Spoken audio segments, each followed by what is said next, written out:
Vamos continuar conversando sobre o sétimo mandamento.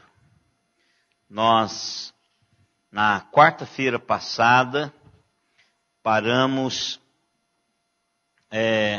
no momento, na abordagem nós fizemos sobre o nosso tempo, como é que as coisas estão acontecendo à nossa volta, com relação ao sétimo mandamento.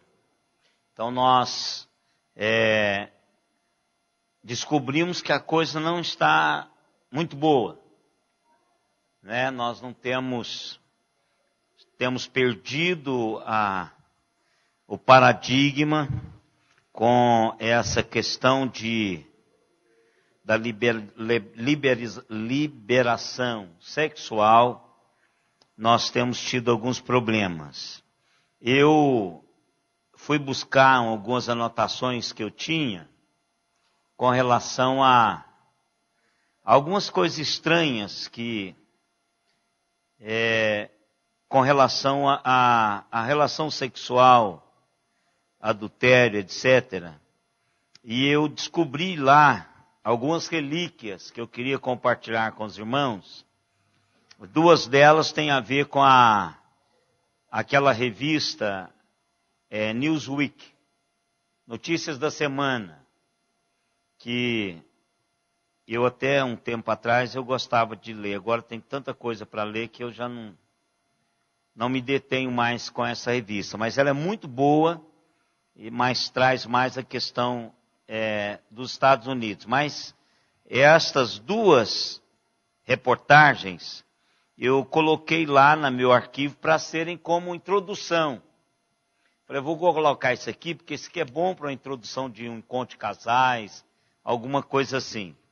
Hoje, com a facilidade que a gente tem de ter pasta para tudo, né, no computador, então o nosso arquivo digital ele é mais fácil de ser acessado, né? E que é impossível a mulher jogar fora, né? Porque não é papel e tal. Então a gente guarda com mais segurança. E essa notícia foi publicada, é um artigo que foi publicado nessa revista há uns 10 anos atrás, falando sobre o adultério.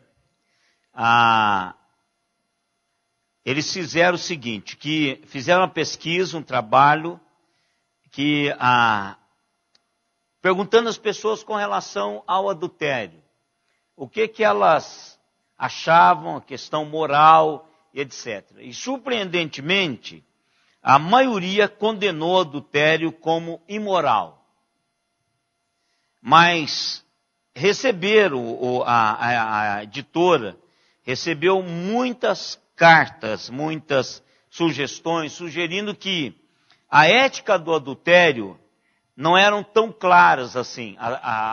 Aliás, os princípios envolvendo o adultério não eram tão claros. Por isso que alguns falaram e reclamaram, outros concordaram.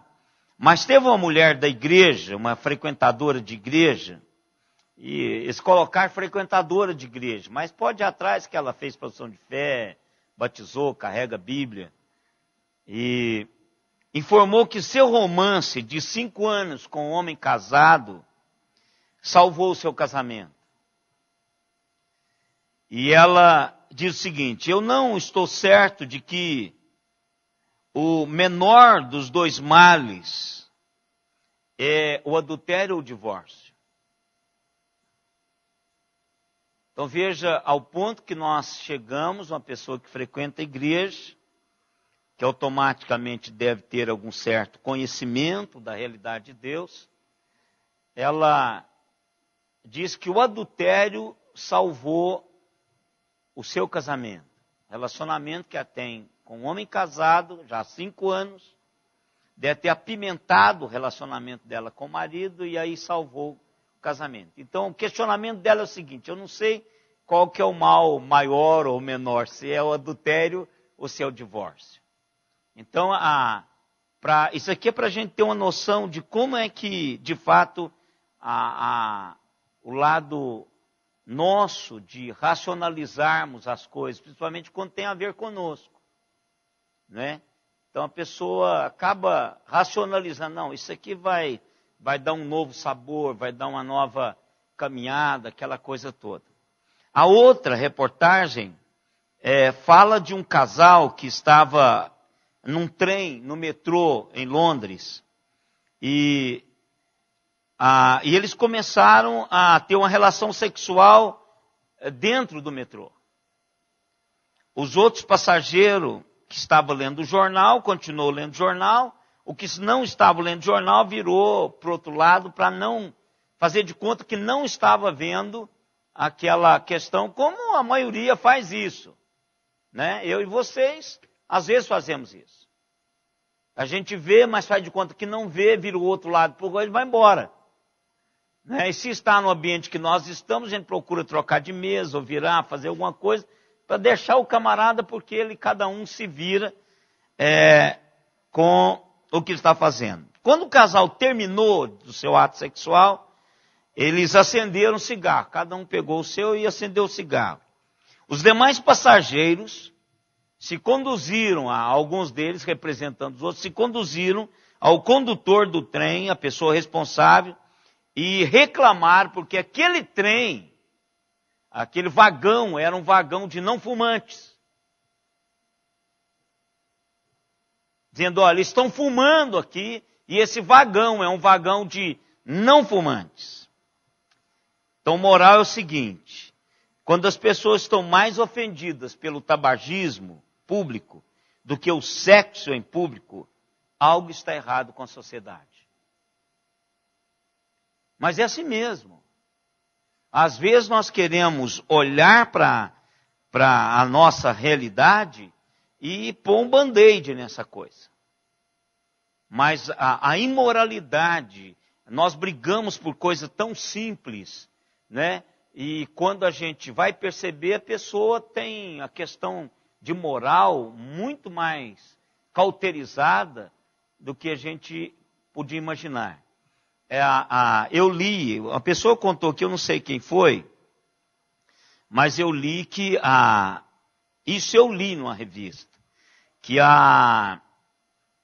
um casal foi para a praia e passou numa das lojas do McDonald's para comprar o lanche.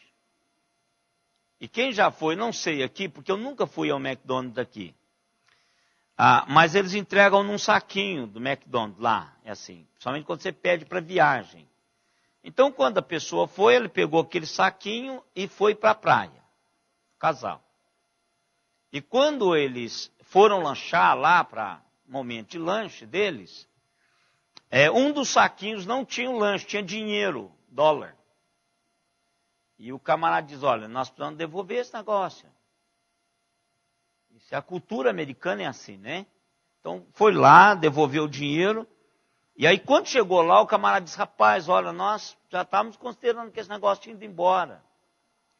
Então, alguém pegou, isso aqui, a pessoa estava lá, deu uma paradinha, deixou aqui, e etc. Mas nós vamos chamar a televisão para... Precisa ser contado que você foi honesto. Ela falou, não, faça isso. Porque a mulher com quem eu fui para a praia não é a minha esposa. Então veja, é a mesma coisa aqui. A pessoa tem uma honestidade, né? Uma fidelidade para um lado, mas para o outro lado não consegue fazer isso. Projeto de Deus, irmãos, é um projeto para que o casamento se mantenha e que o casamento seja sagrado. A gente precisa de entender que o diabo tem tentado mudar esse negócio. Enganou a sociedade, tem nos enganado para que o sexo perca a sua realidade de santificação.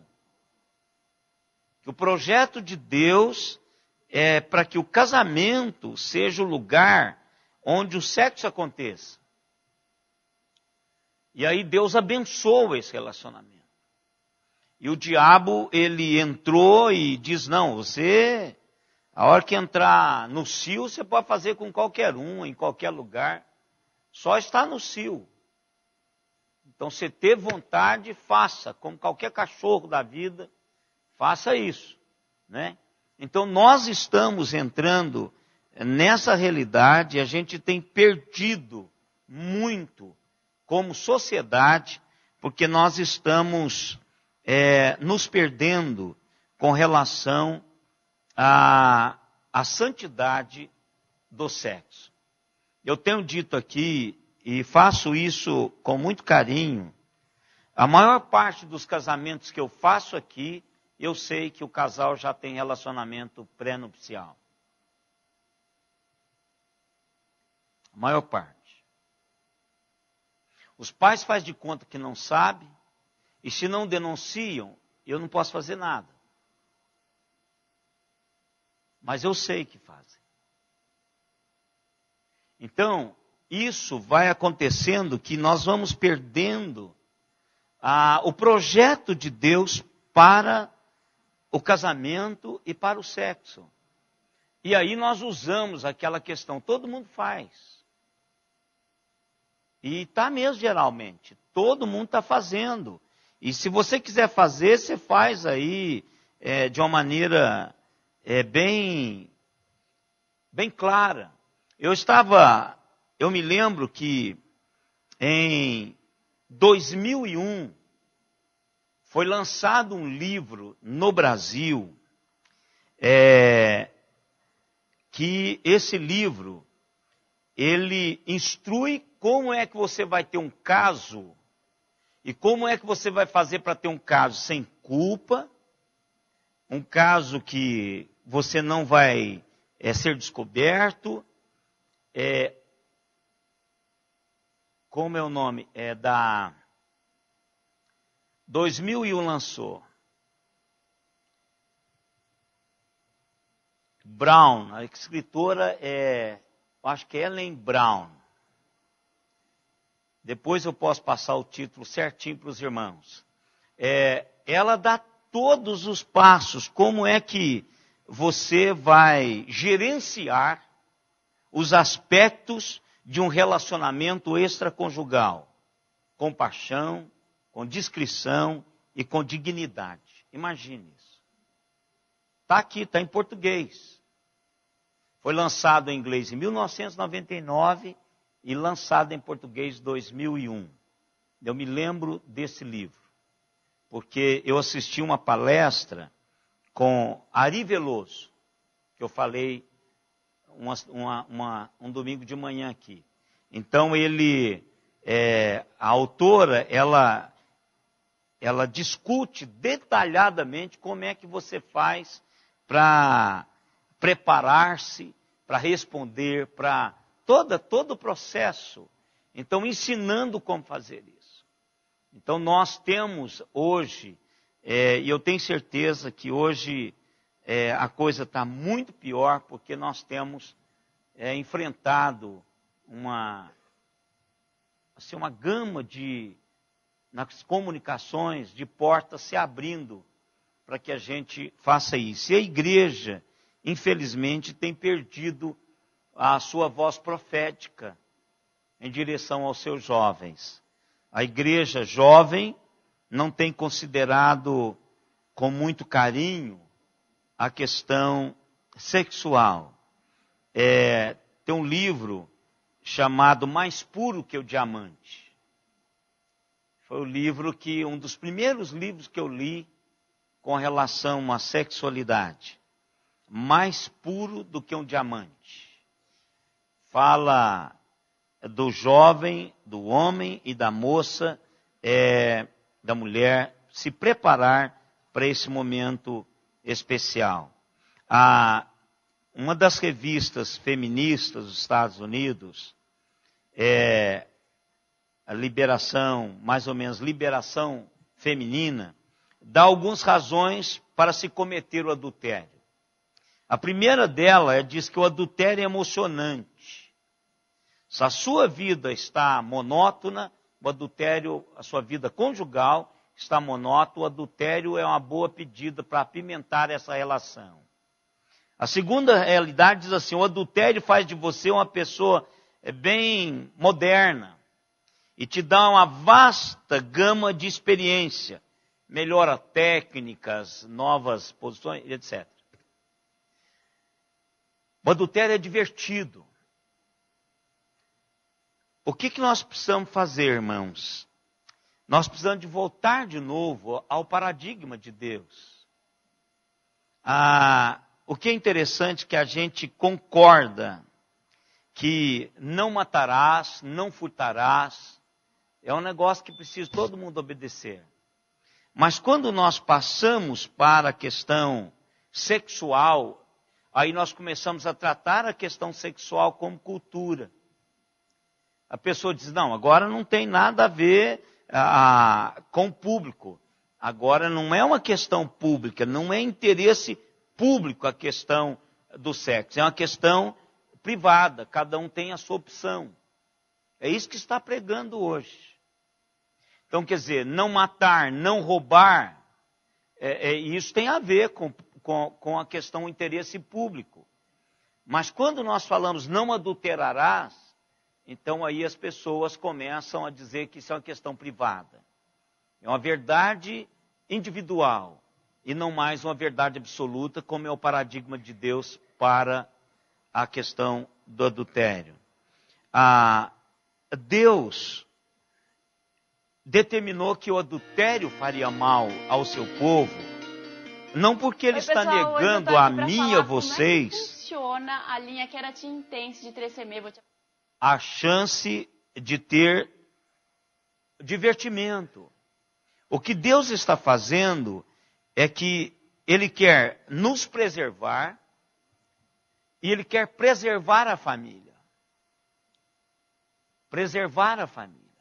Por isso que quando Jesus Cristo fala sobre a carta de divórcio, Ele fala assim: por causa da dureza do vosso coração. Ou seja, Deus, Ele tem um coração dilatado em direção à família. Ele quer preservar a família, até porque a família foi um projeto seu. É um projeto seu, um projeto de Deus.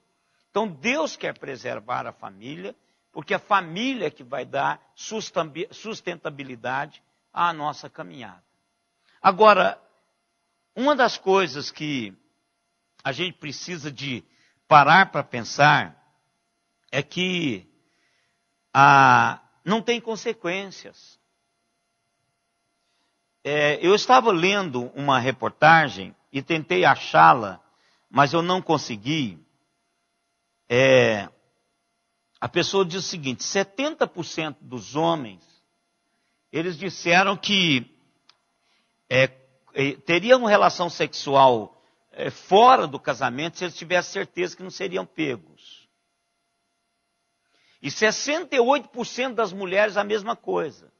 Se elas tivessem certeza de que ninguém iria pegá-los, elas fariam também. 68% das mulheres e 70%. Eu tentei achar isso hoje nos meus arquivos, mas não consegui.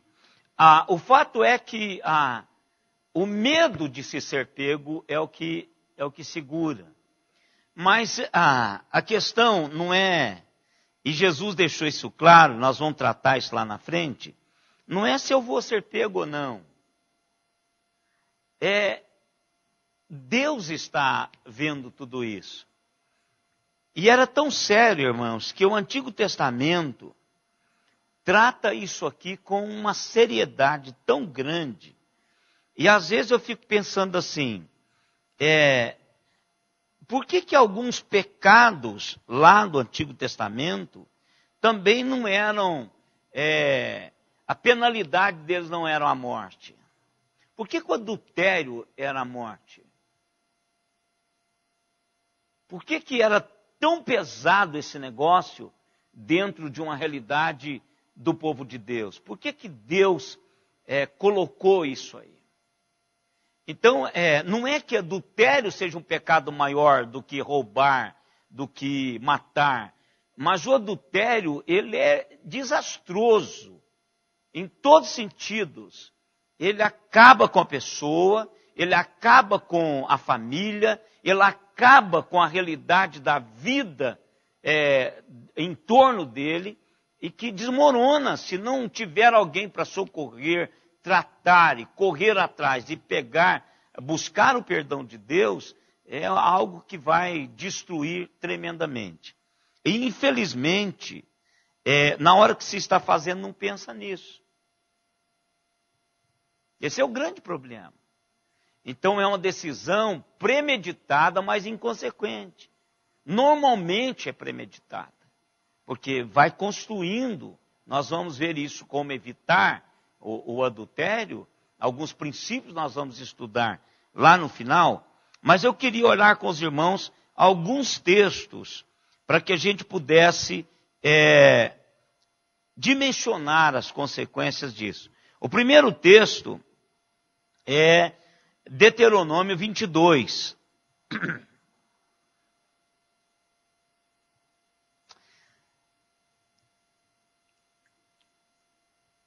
A perspectiva veterotestamentária de adultério é entre um homem casado ou solteiro com uma mulher casada. Ou uma mulher casada ou solteira com um homem casado. Não é? Mas em alguns momentos que a gente vai entrar lá na frente, essa questão da palavra usada para adultério é todo tipo de relação sexual ilícita. Então, em alguns momentos, a palavra hebraica, ela dá essa dimensão, né, de que envolve, e isso é unânime entre os comentaristas. Então, não é só a questão do adultério, são todas as realidades ilícitas, sexualmente falando, que traz prejuízo à vida das pessoas. O que diz lá Deuteronômio? 22, 28 e 29.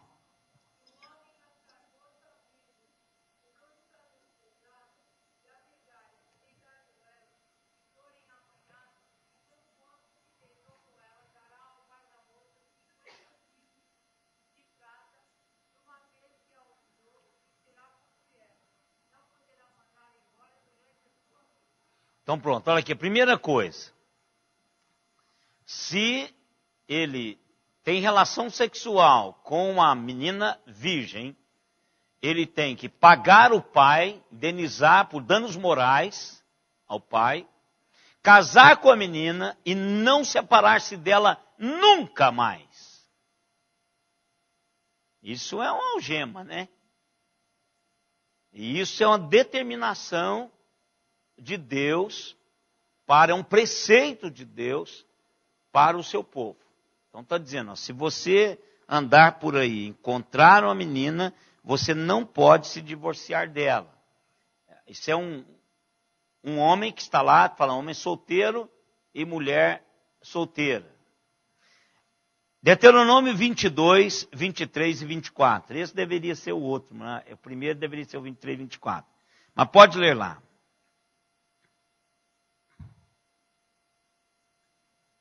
Deuteronômio 22, 23 e 24.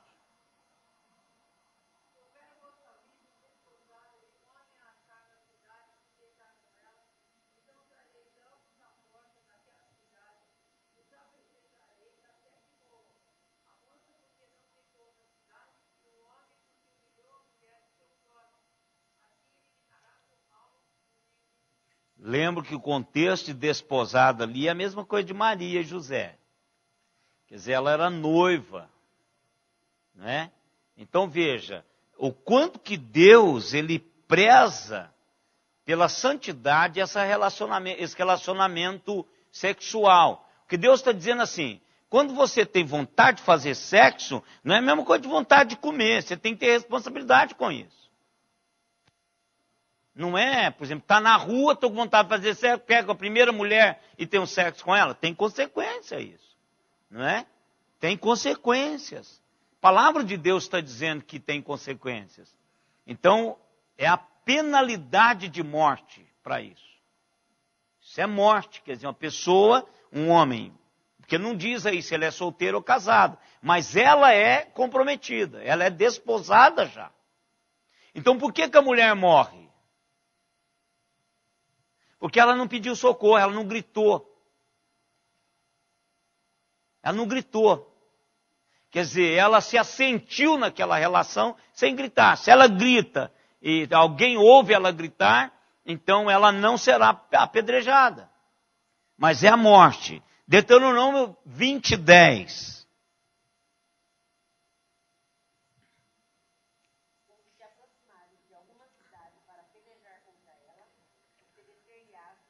Eu falei o quê? Não, Levítico 20:10. Eu falei Deuteronômio, né? Levítico. Aí.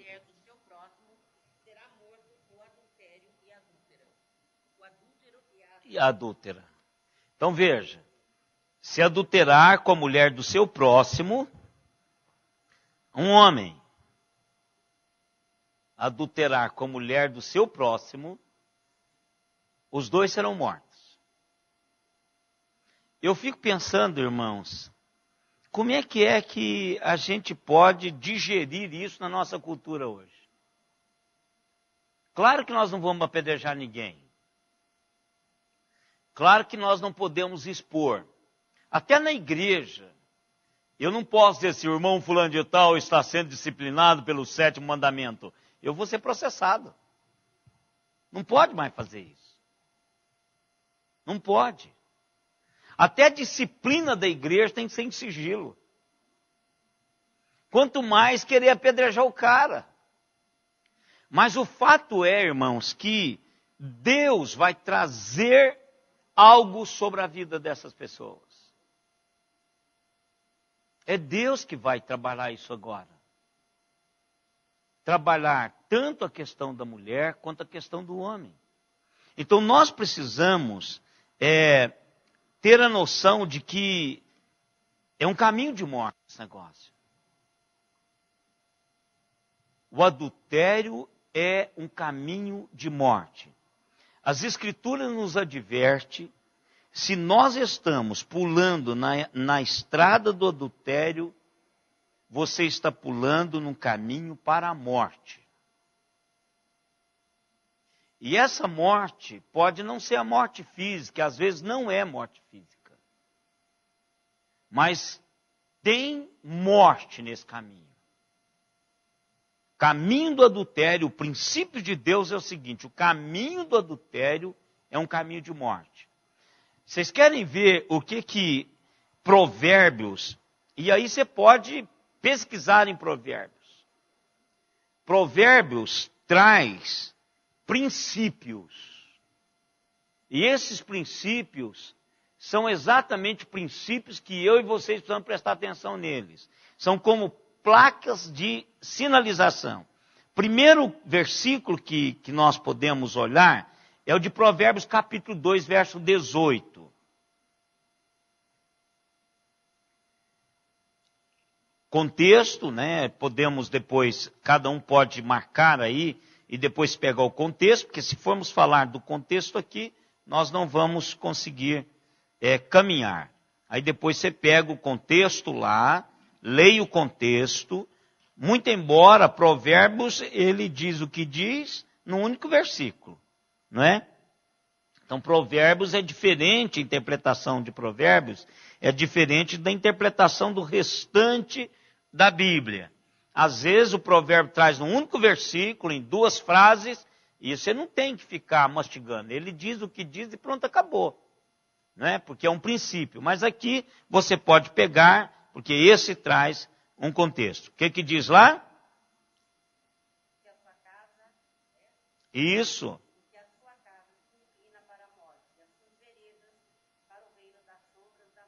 Então o que ele está falando? Ele está falando do casamento aqui. Né? A qual a mulher deixa o amigo da sua mocidade, se esquece da aliança, do seu Deus, e etc, etc, etc. Então aí, ó, todos que se dirigem a essa mulher não voltarão e não atinarão com as veredas da vida. Ou seja, o adultério é um caminho de morte. De morte. Nós vimos Davi no Salmo 51, Davi estava arrebentado. Davi estava com osteoporose por causa do adultério. Davi estava com problema renal por causa do adultério. Davi estava com problema emocional por causa do adultério. Então, tudo isso acarretou. Ele diz que é assim que estava acontecendo com ele. Não é? Fibromialgia por causa do problema de adultério. Ele tinha dor para tudo quanto era lado.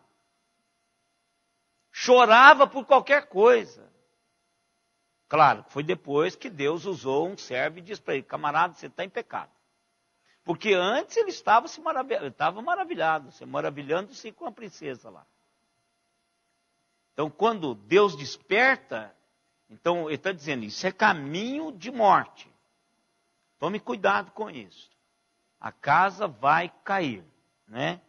Eu me lembro de um desses aí grandes que adulteraram, que disseram assim, eu vi fulano, cancelei um punhado de pastores que tiveram esse problema, eu só fiz uma vez e a casa caiu. Ué, fazer o quê? A Bíblia diz que vai cair. Então nós precisamos entender que essa realidade é uma realidade que vai ter morte. Essa é a perspectiva veterotestamentária. O adultério traz morte. É pular para dentro de um caminho de morte. Provérbios 5:5.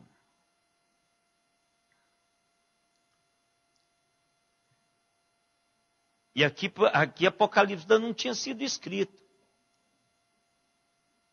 Os seus pés descem à morte, os seus passos conduzem ao inferno. Caminho ali. Olha, problema não é só perder a minha vida física. Problema meu é com a eternidade. E Paulo fala, cuidado. Apocalipse diz, cuidado, os adúlteros tomem cuidado, porque eles vão para o inferno. O peso do relacionamento é que Deus coloca o relacionamento imoral no casamento. É a quebra da santidade. O problema, irmãos, que a gente fica pensando, mas Deus está pesado demais na área sexual. Não. O ponto aqui não é sexo. O ponto aqui é o casamento. O cerne de tudo que Deus quer é que valorizemos a aliança do casamento. Porque Deus sabe que o casamento é o que sustenta a humanidade.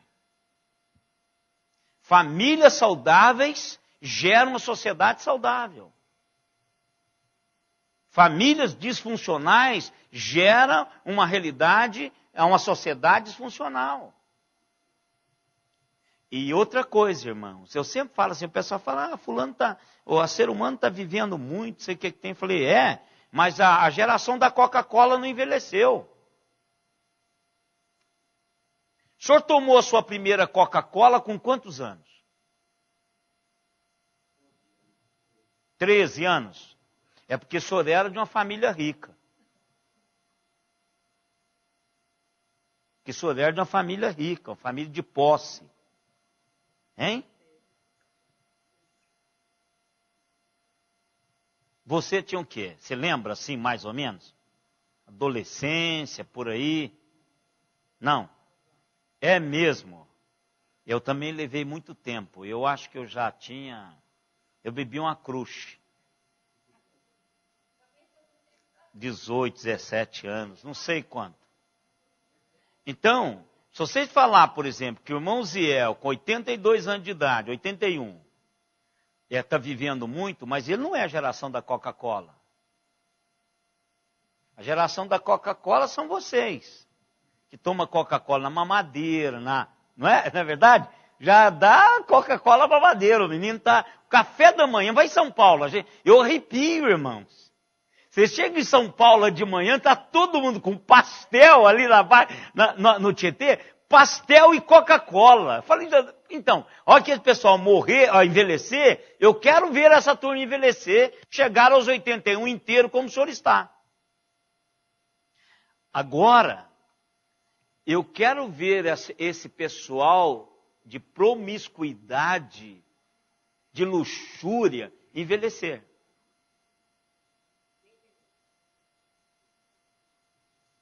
É aqui, irmãos, que a gente precisa entender passos para a morte, e se não cuidarem, Paulo, nós vamos ver depois, Paulo não está dizendo que esse pecado é imperdoável, mas ele está dizendo que se não acerta com Deus, esse pecado vai para o inferno.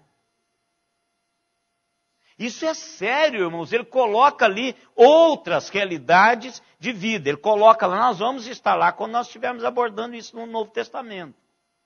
Mas o fato é que eu preciso de pôr no coração as consequências disso. É aquilo que eu falei domingo passado. Pega o Salmo 51 e veja o que Davi perdeu.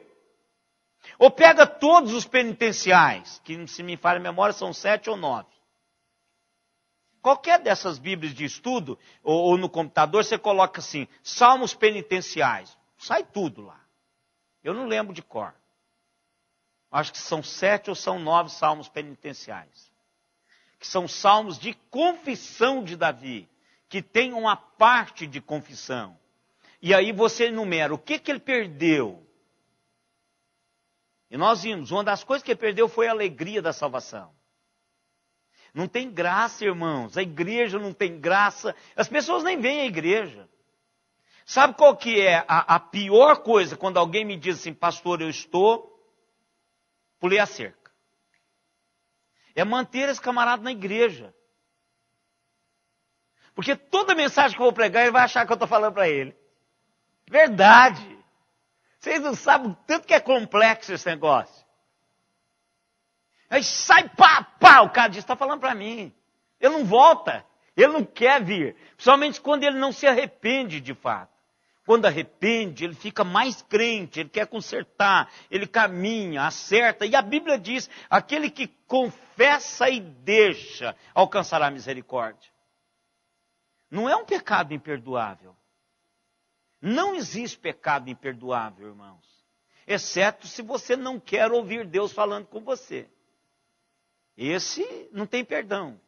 Porque não tem mesmo, você não quer saber de Deus, então aí você vira as costas para o chamado dele. Mas qualquer pecado tem perdão. Mas a gente precisa entender que todo pecado tem consequência. E esse, a Bíblia faz questão de dizer, isso é caminho de morte. Provérbios chama isso, eu não peguei esse texto, mas Provérbios chama que o adúltero, ele é insano. É louco. É louco. Então, e ainda assim, tem gente fazendo esse negócio. Mas a gente se pôs na cabeça as consequências. O que eu vou perder com isso? Não é? Provérbios 6. Eu acho que é esse aqui. Que eu coloquei para dar uma lida maior com os irmãos. Foi por último, não tem nada escrito aqui, eu acho que é esse mesmo.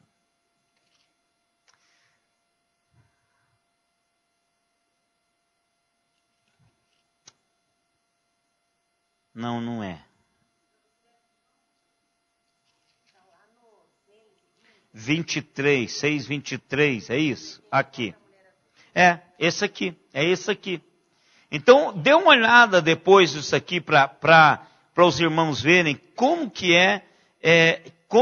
o processo, como que é que Deus coloca aqui, e para a gente entender que, olha o 32. O que adultera com a mulher está fora de si. Só mesmo quem quer arruinar-se é que pratica tal coisa. Mas fica mesmo. todos os meus aconselhamentos com relação a adultério, tanto a mulher quanto o homem, que eu já fiz com os dois, eles ficam parecendo perder o juízo. Pastor, eu não sei onde eu estava com a cabeça, não sei o que eu falei, eu sei, a Bíblia diz que é assim que funciona. Você não tinha lido esse negócio antes? É assim, esse é um sintoma. Você não sabe aonde você estava com a cabeça. Olha, essa palavra é uma palavra que você ouve em todos os aconselhamentos quando isso acontece. Eu não sei onde está com a cabeça, porque perde o juízo mesmo. Perde o juízo mesmo. A Bíblia diz que a pessoa fica insana. Ela só pensa e quando faz, diz: o que eu fiz da minha vida? Agora já foi. Hein? Aí vai. O 7:11, o 7:27. Quer ver? Mas tem um outro coisa. Onde está aqui?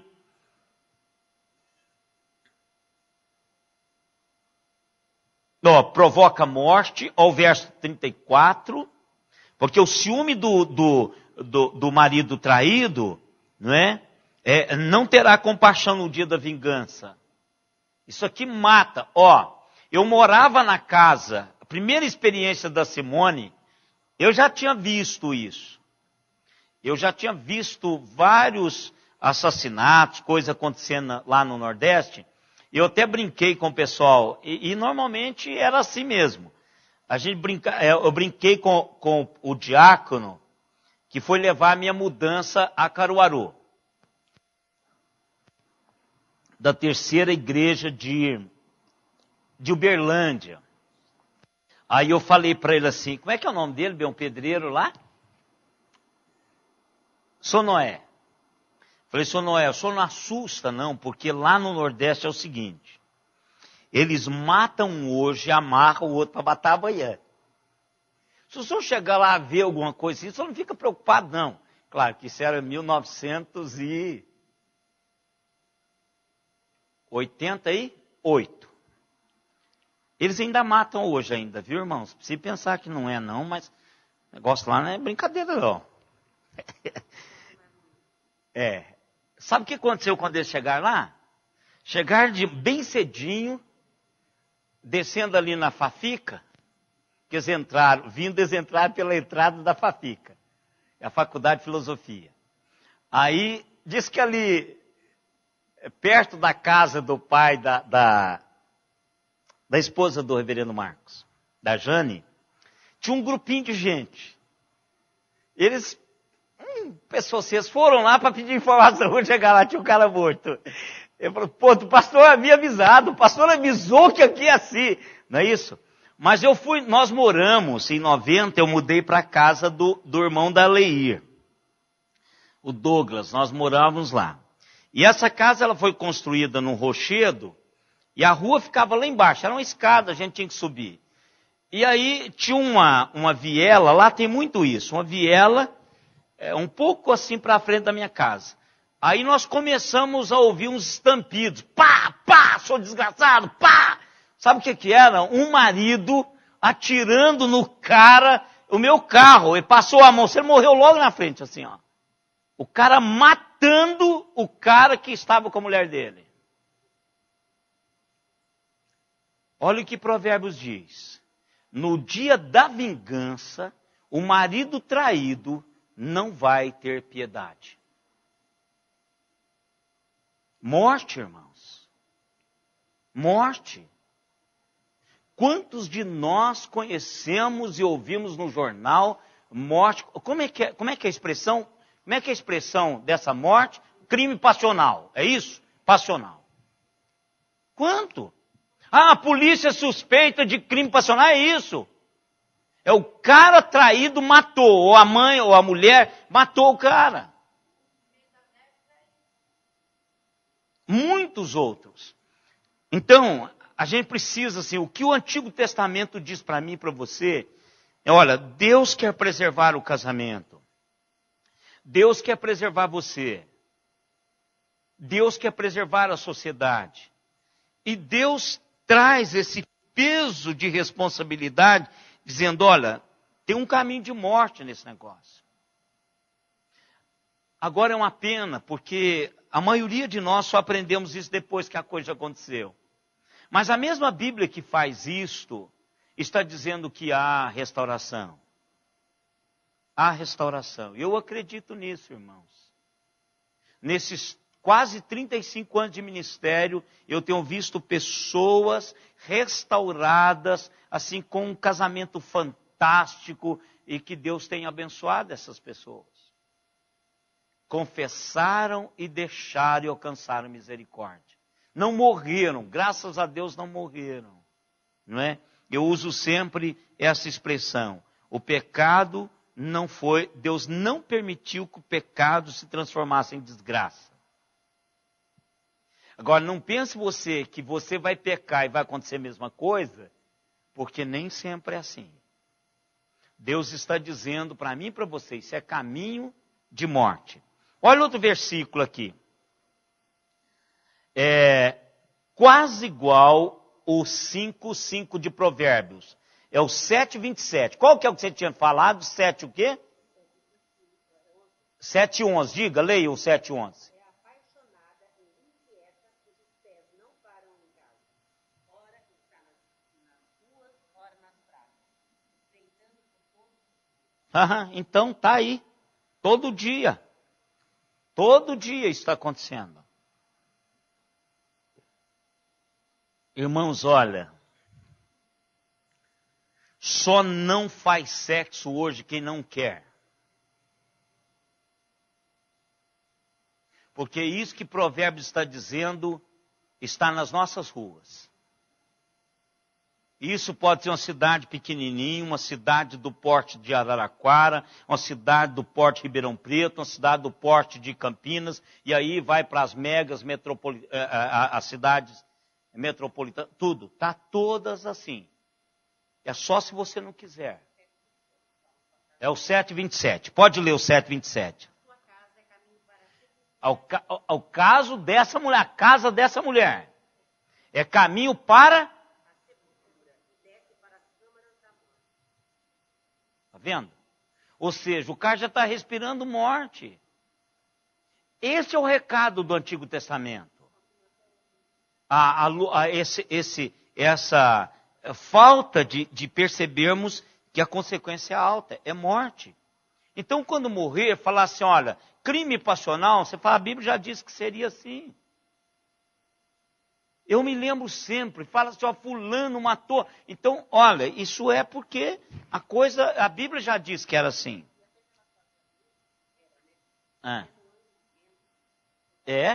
Mas é claro, todo juiz considera isso, né?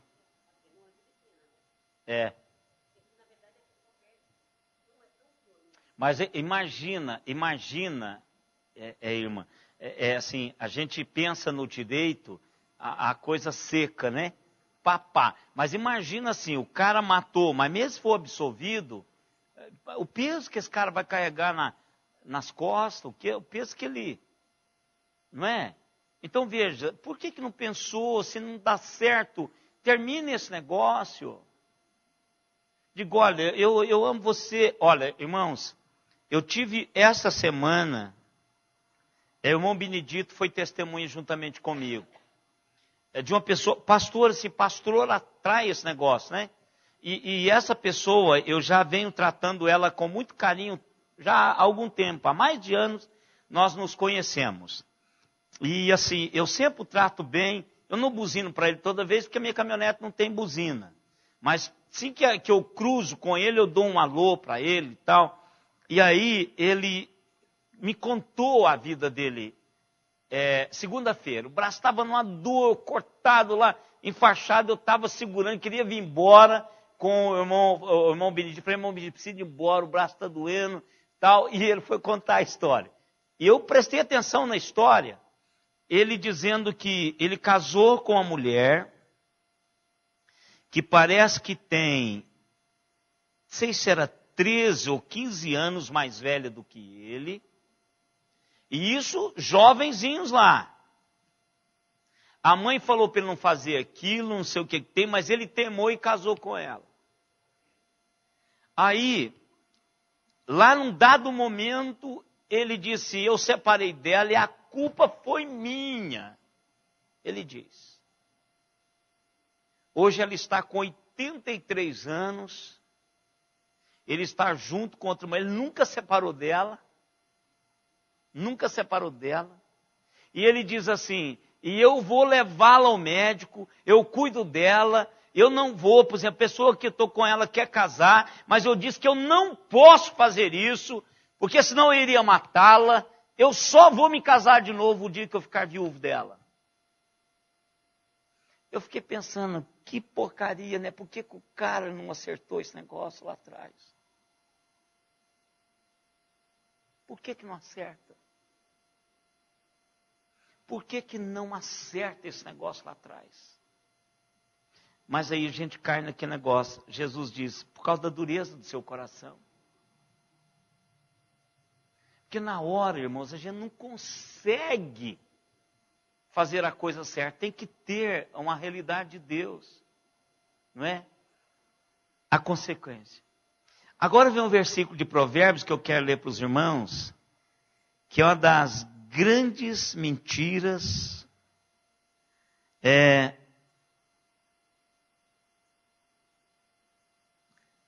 e Provérbios completa isso. O verso 17 do capítulo 9 de Provérbios não pode ser lido sem o verso 18. Olha o que o 17 diz. As águas roubadas são doces,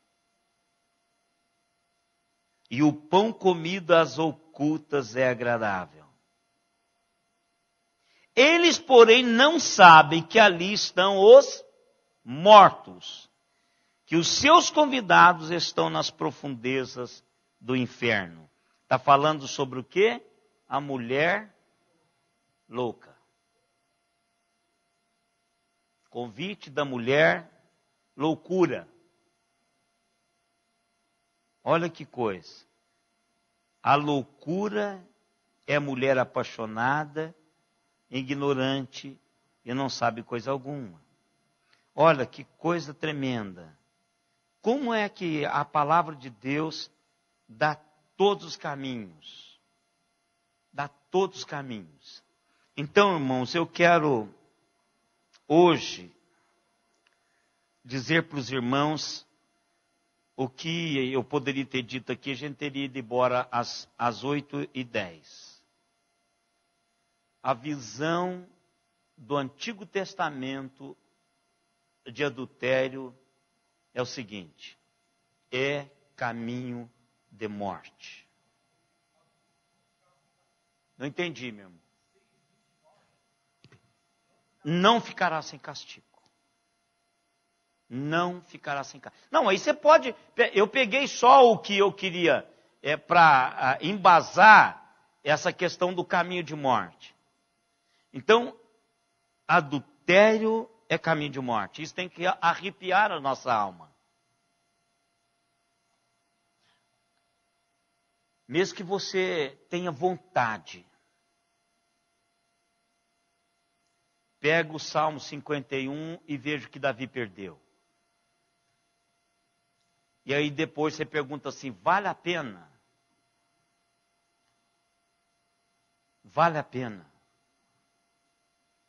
E eu não estou pensando, por exemplo, a Simone ficar de brava comigo, separar de mim. Não, eu estou pensando na alegria da salvação. Eu vou ser um zumbi. Esperando a morte chegar, com vontade de abreviá-la.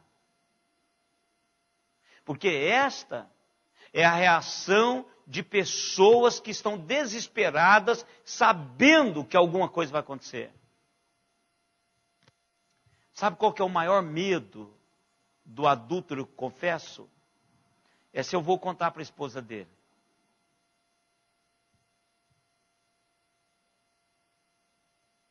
Você vai contar para ela? Falei, eu não, você que tem que contar. E se você não contar, meu irmão, eu não vou contar. Isso é problema seu com ela. Por quê? Com medo das consequências. comer de alguma... Então, mas não é, gente, não é Simone, não é as nossas, não é Dona Maria, não é nossas esposas. O problema é muito maior.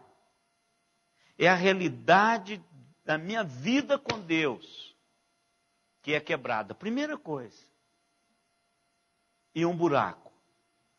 Quando nós estivermos, que vai ser na próxima quarta, falando sobre a perspectiva do Novo Testamento.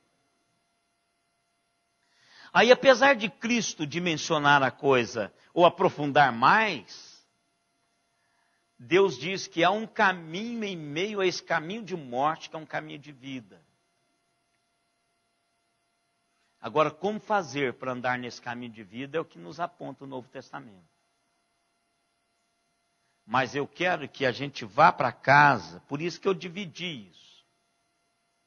Imensas consequências. E fico com essa plaquinha na mente toda vez que começar o capeta e você começar a trabalharem junto para conseguir, para fazer alguma coisa nesse sentido, lembre-se da dor. Agora lembro de muita dor. A dor da morte. E se não der tempo de você recuperar, se você... eu tive um desabor pastoral. Aliás, eu tive vários. Em 35 anos você tem esses embates da vida aqui, não é? A filha de um senhor que era diácono em disponibilidade. Me chamou e diz assim: pastor, eu preciso contar algo terrível para o senhor. Eu disse: o que foi? Ela disse assim: o papai morreu sobre uma prostituta.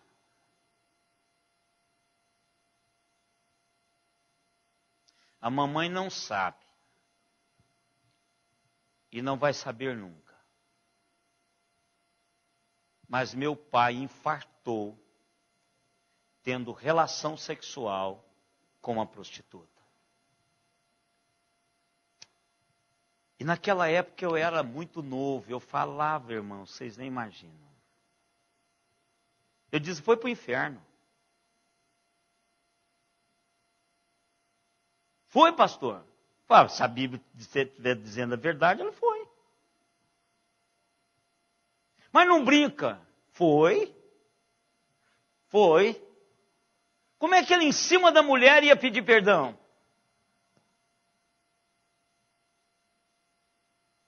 Porque a única maneira de não ir é ter tempo de recuperar. De chorar, de se derramar, de abandonar. Ele não teve tempo para fazer isso. Ele nem vestiu as calças.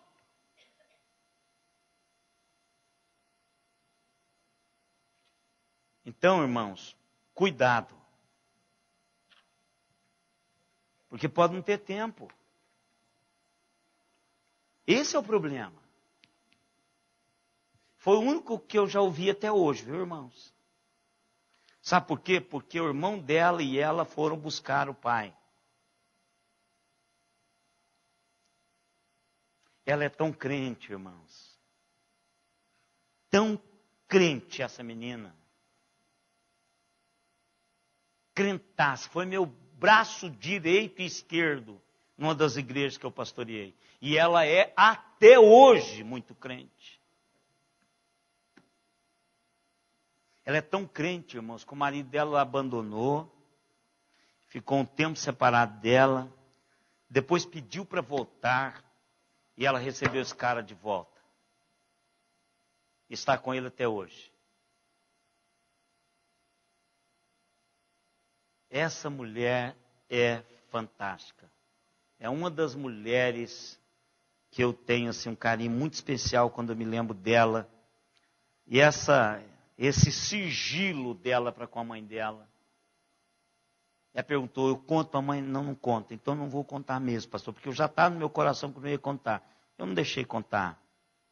Porque é muito velhinha ela. Como é que vai contar um negócio desse? Deixa ela. Deixa o cara pagar o preço dele lá. Eu também não sei se foi para o inferno, viu, irmão? Da época que Mas eu não sei não. Então tome cuidado. É caminho de morte. Caminho de morte. Há uma grande possibilidade. Então, se há essa possibilidade, eu estou fora. Pensa. Alguém vai saber, irmãos. Claro que eu não estou contando para vocês o nome, o santo, o lugar, né? Mas tem muita gente sabendo. A internet está ligada. Araraquara, Campinas, Uberaba, Campina Grande, Paraíba, Ribeirão Preto, São Paulo, Belo Horizonte, Recife, Franca, Lins, Pittsburgh, Canadá.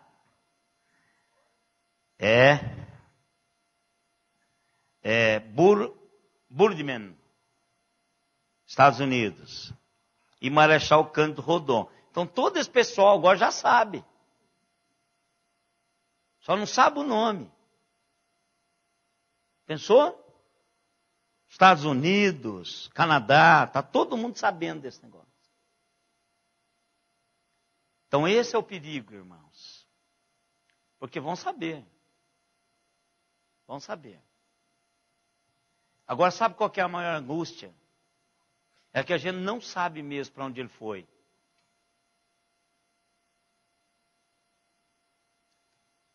E Paulo diz que o adúltero vai para o inferno, se ele não tiver Jesus. Isso é radical. Tem gente que nem gosta de ouvir esse negócio. Principalmente os amantes dessa prática. Mas é a palavra de Deus que está dizendo. Então o que eu tenho que fazer? Primeiro, pôr minha barba de molho. A gente vai ver esse negócio depois de vermos o que fazer para evitar isso. Precauções que a gente toma. Né? Que se você der corda, vai engravidar desse troço. E Tiago diz, depois de engravidado, bebê sai. Já viu mulher, depois dos 9 meses, dizendo que não quer ter o bebê mais? Eu já cansei de ver isso no corredor do hospital. Eu não quero mais. Agora não tem jeito, vai ter que sair esse menino daí de dentro. Tiago diz que é a mesma coisa. Pecado é assim. Você engravida, gesta, e quando ele estiver gestado, irmãos, só o Espírito de Deus para praticar um aborto. Porque se não for, e se você deixou gestar, você não está ligando o que o Espírito Santo está falando. Então vai parir. Tiago diz, a concepção, a gestação, e o pecado vai nascer. O processo é esse. Então a gente precisa tomar muito cuidado, irmãos, orar ao Senhor. Irmãs, ora pelos seus esposos. Senhor, cuida da mente deles, do coração deles. Esposos, ora pelas suas esposas, porque hoje já não é mais privilégio ou desgraça do homem, da mulher também. Nossas esposas, elas estão expostas todos os dias, da mesma maneira que nós estamos. Então vamos tomar cuidado, vamos orar, vamos medir as consequências. Amém? Vamos orar. Colocar em pé, irmãos.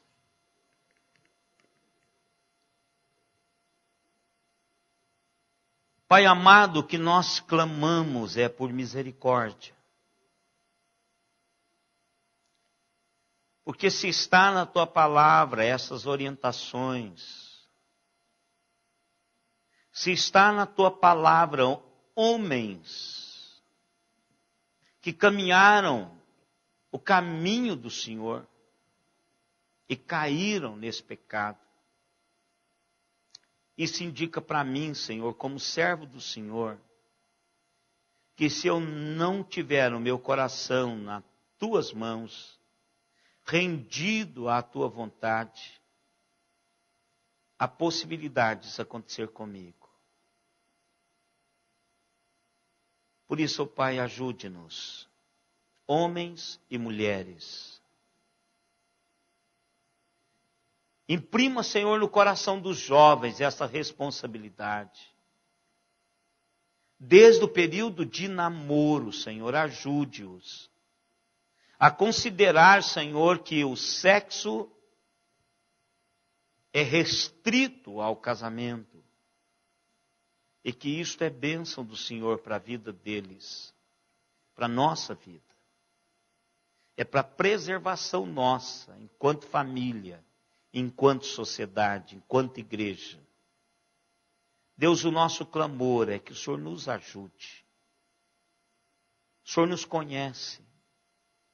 O Senhor sabe o que é que nós gestamos no nosso mundo interior. O que é que nós concebemos no nosso mundo interior.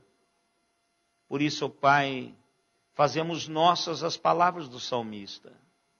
Sonda-nos e vê se há em nós algum caminho que está levando-nos para a morte e salva-nos. Salva-nos, Senhor. Porque nós queremos, ó Deus, honrá-lo.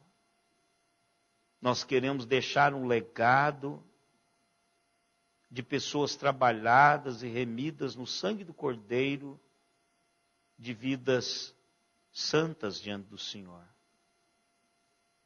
Pai amado, obrigado por esta noite. Obrigado por cada irmão aqui. Obrigado por cada conexão que o Senhor esteja derramando na vida desses irmãos, graça e misericórdia. Que essa palavra do Senhor seja uma palavra de advertência. Que o Senhor nos dê sempre este cuidado. E agora, irmãos, que a graça do Senhor Jesus Cristo, o amor de Deus, o nosso eterno Pai, a comunhão, as consolações e o poder do Espírito Santo esteja em nós e sobre nós, até aquele dia quando com o Senhor nós nos encontraremos. Amém, Senhor.